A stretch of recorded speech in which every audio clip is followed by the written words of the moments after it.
You can't spend 5 minutes on YouTube these days and not come across someone doing a prank or practical joke. But they've been around way longer than that, and in today's video we're looking at the greatest practical joke of the 19th century.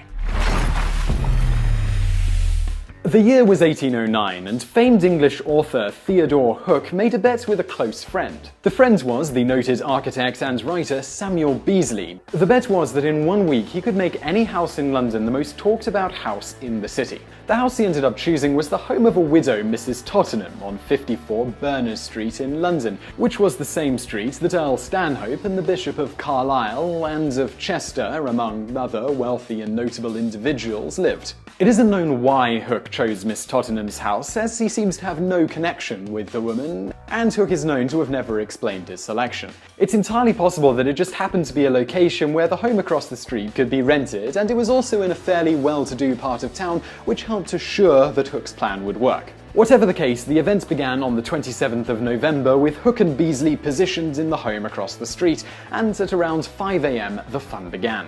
First, a chimney sweep arrived. The problem was that Mrs. Tottenham hadn't requested the services of a sweep. Within a few minutes, 12 more sweeps arrived, and they too were turned away. Next, coal delivery workers began showing up with several large carts packed with coal to be delivered to Mrs. Tottenham. They were also turned away.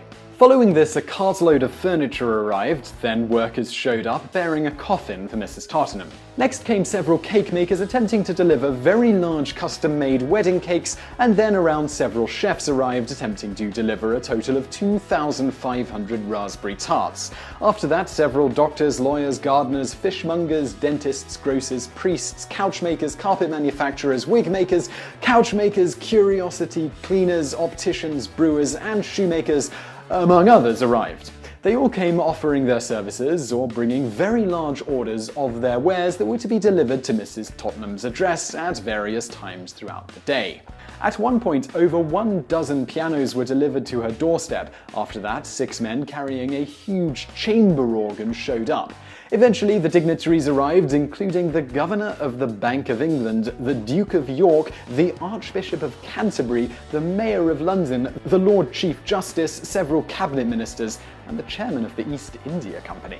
Throughout the day, various parties and delivery people crowded into the area outside of 54 Berners Street. By midday, the streets in that area of London became so crowded that the roads were jammed for several blocks in every direction, with delivery people and onlookers. All the while, Hook and Beazley sat and watched the chaos from across the street. Hook's part in the madness that did indeed become the talk of London was not known until much later, when he eventually confessed it.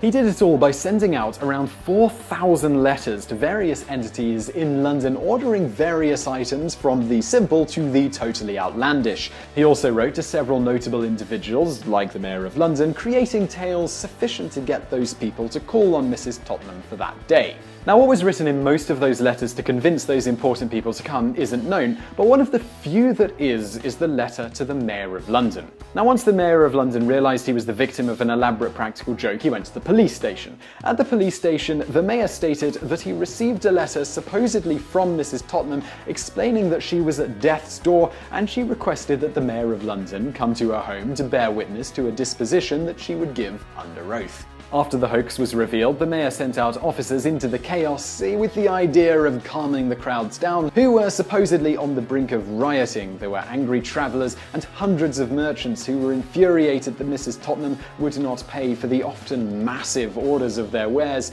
they had come to deliver. Some of these products were also completely destroyed by the crowds in the attempted delivery. Along with the damaged goods, several fights broke out throughout the day within the pressing masses. Once the crowds dissipated in the late evening, Hook and Beazley emerged from the house across the street and went home. For successfully making this home the talk of the town within 1 week of when the bet was placed, Hook reportedly received 1 single guinea from Beazley. So I really hope you enjoyed that video. If you want to see more stuff just like it, make sure you subscribe to our channel.